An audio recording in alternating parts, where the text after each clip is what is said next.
Anyway, speaking of movies. Oh god. We saw. Not movies. We saw a movie. We did. It's called Glass Onion: A Knives Out Mystery. Yes. Which is such a better title than Knives Out 2 or whatever. I feel like Knives Out. Knives Out. Knives. Knives Out. Everything's plural. But this was really good. I really like this. Mm-hmm. The Knives Outs. I really, really enjoyed it. I was surprised. Knives Out 1, I genuinely just thrown myself on what this movie is actually called.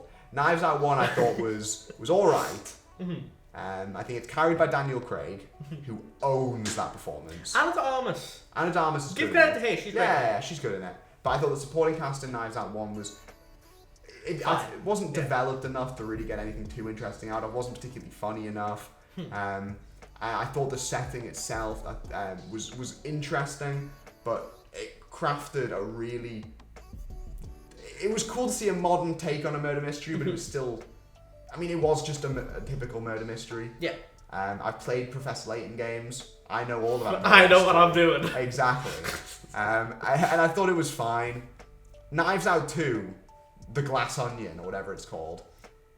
Banger. Absolute banger. And I thought it did everything Knives Out 1 tried to do so much better. Knives Out, to me, is a franchise. Feels like they're trying to do this interesting take on murder mysteries, where instead of making everything about this final twist, they basically give you the answer immediately, and then but then hide the answer underneath layers of misdirects of like an onion. Like an onion, preferably one made of glass. But they hide it under misdirects, under lots of twisty dialogue. And so when you get to the actual reveal, it makes 100% sense. Because you're like, oh, obviously. It's not, they're never trying to do a case where the reveal is, yeah, I totally believe that the dog shot them. You know what I mean? Like, everything about Knives Out, and I think that's why it's such a cleverly constructed set of films. Even if I think Knives Out 1 leans too much into the obvious to the point where, I mean, it's the most obvious fucking twist in the world. That's the thing, I love the first Knives Out. Yeah. But my main issue with it, and it is a big one, but I don't let it affect it too much, because I do like the film overall, is you could spot who the killer is from a fucking mile away. Oh, absolutely. No, he walked into the film, said a line, and I was like, he's the killer. Yeah, like, it's way too obvious. Yeah. To the point where, like, when there was that moment of, he's the killer, I was like, okay, yeah, but who is it really? Yeah, no, exactly. Yeah, and then you're like... You're sat there waiting for the main reveal. And then it's like, oh. Then the movie ends. And you're like, okay. But Knives Out 2, I think because there's about 15 different mysteries. There's a bunch of different ones. Yeah, that like a all, bunch of mini mysteries. Stuff, It handles it really well, and I don't think it's one of the few films recently I've watched and gone, I desperately want to watch that again immediately. With my fucking magnifying glass out. Yes. It reminds me in some ways of, this is the weirdest comparison, of Get Out.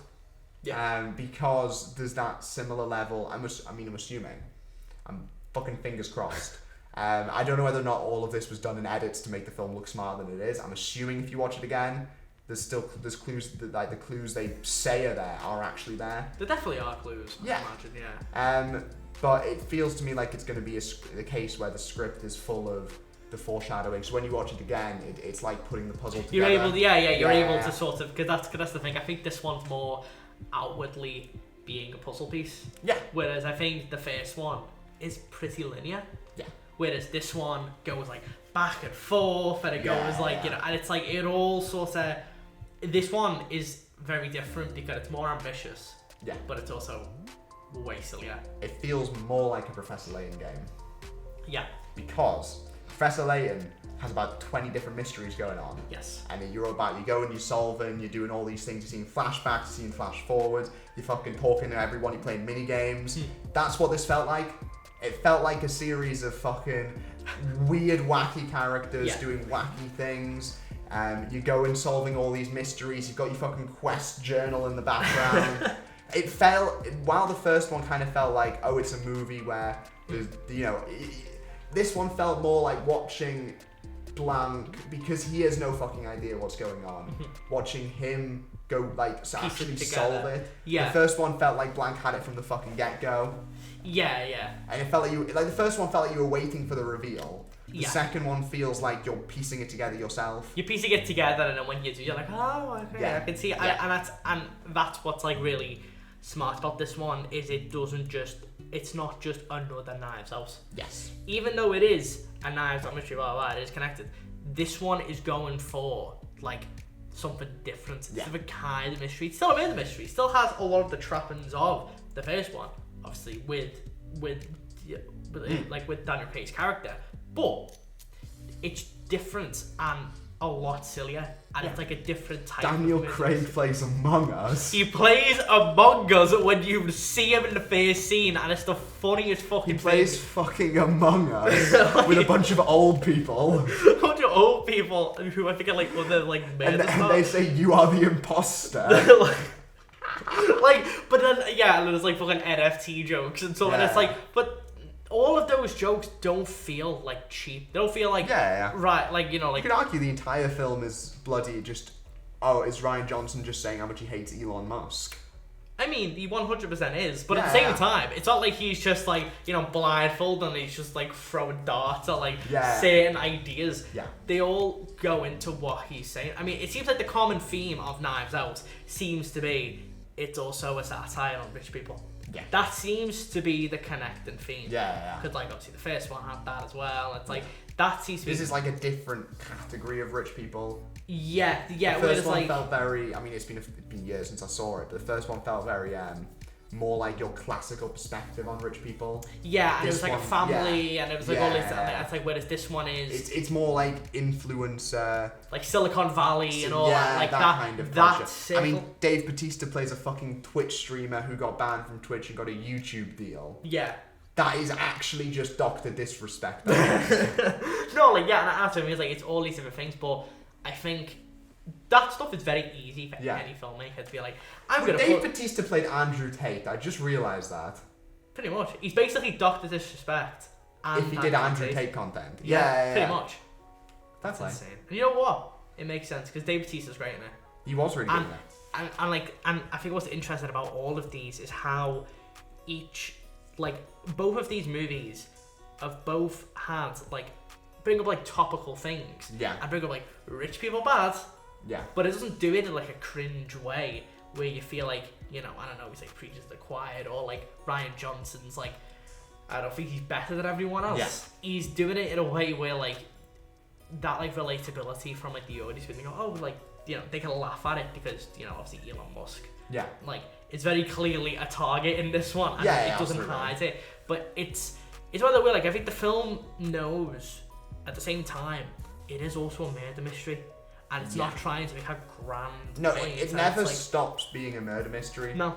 Every single aspect of the film is part of that mystery. Yeah. It is like this massive jigsaw puzzle. It's brilliant. It's genuinely, this film is brilliant. Yeah, it's a really, really fun film that I really had like a blast with. And it's also I think the big problem that we've talked about a lot with this year with movies is people can't quite seem to wrap their heads around the fact that movies don't need to be 2.5 hours. Yeah. But this film is what, about 2 hours 20? Mm-hmm. But it doesn't feel that. No. You said you had some problems with the length. I do think in the middle it slows down a little bit. Yeah. But I would say it doesn't do it in the way like fucking Black Panther Wakanda Forever does. Yeah. Where the film just flatlines. I think the film is a little bit like, I do think the film could have, I mean, when I say it's a bit long, I mean like literally you could shave off like 5 minutes. I don't mean like the film is like Black Panther. No, yeah, where like you could do it with an hour. Yeah, like, you know, it's like, I would say for the most part, the film's length is very good, and it's like, I would just say maybe like 5 or 10 minutes could have just been tightened up a bit, but I would say it never, like, you know, it's never like dull. It's never like, you know, it never like loses your engagement. It's always like, I do think besides that, it's very well paced, and I think the way it, you know, I do appreciate how with each of these, like how just tightly constructed they are. Especially with Glass Onion. Yeah. And how, you know, even though I do have like some problems with that, I would say overall it is still a very tightly constructed piece where everything's relevant. Yeah. And the way Ryan Johnson's able to bring all of these different things together is really clever. I mean, that's the thing. He is a very clever, you know, writer and director. And I mean, I know people keep bringing up like, oh, like Rian Johnson, make like your Star Wars trilogy. I don't want to say far away from that. I want to keep making these. Fuck off with Star Wars. Like, I don't care. I think, because we don't really get murder mysteries anymore. We got the See How They Run earlier this year, which was. It does. I mean, fine. To be fair, it does seem like a resurgence is starting to come up again. Where there are a couple, like, both shows. But I don't think we get anything more exciting than this. Oh, no, these are the best, but I do think the success of Knives Out 1 definitely propels it to go, oh, who done it, eh? I like those. Yeah, and I hope that we do end, because I'll be honest, these kind of films are my crack. I fucking love it. No, genuinely, and because you were saying you think the middle dragged. For me, I didn't mind that, because I spent the entire middle just with my mouth open, just going, what the heck, what the fuck, what the fuck, what the fuck. And, like, so, you know what I mean? I could, like, live with it. I think it in some ways, I think it needed to slow down slightly because that's fair. Because otherwise, it would have been maybe. It reminds me of the game Persona 5, where I make the fucking maddest comparisons. Persona 5, where in the middle of Persona 5, there's a big twist reveal, and it slows down. It's like an hour-long cutscene, basically. Revealing the twist and doing flashbacks to show you this is the clues, all that stuff, and you spend that entire time going, whoa, genius. Or at least I did, because I'm stupid. And so when I watched Glass Onion, it was that similar sense of, oh my god. Like, I don't mind it slowing down with the reveal, because otherwise I think it would be like, here's the reveal, fucking move on now, we're gonna burn something. Yeah. And I would say overall, like, I definitely don't think, like, the film, like, you know, needs to, like, speed up. I think it was more like I think like there are some scenes I think in that like middle section that are a little bit like I think it's more like you see a little bit like too much of what you've seen before a little bit, and it's like there is like certain things where like I would say like, and again overall when I say it needs to be cut I mean like 5 minutes. I don't mean like it's like, you know, that whole fuck the film. That whole middle part, throw it out the door. Like, I hate it. Let's just get Daniel Craig out of the film. It's like I completely understand like why it's there. And it's very well done. Pretty much like it's never like bad. Like it's one of those films where like it's all the way through a very good film. And just a really fun time. And it's like, and even then like, and again, it was nice with this one to watch this and not know who the killer was like the last time. Oh, absolutely. Like where I genuinely didn't know. But then when the reveal's made, it was like, oh yeah, obviously. It's not stupid. You know, it's not like it just pulled it out of its ass. Just what is it like? That makes perfect sense. I had so many theories about who the killer was. I was like, you know, I was better ready to write a bloody game theory video. I kept like going back and forth. I was like, oh, it's this person, that person, and that's how these should be. It's how you should be like ping ponging between all these different people. Whereas like, I mean, like watching Knives Out 1, I immediately was like, oh, it's them. But then I tried to be like, oh, is it maybe them? To try and be like, no. To be like, no, it's not. It's too easy. I let it happen. I was like, oh. No, I think this is so much more successful than Knives Out 1.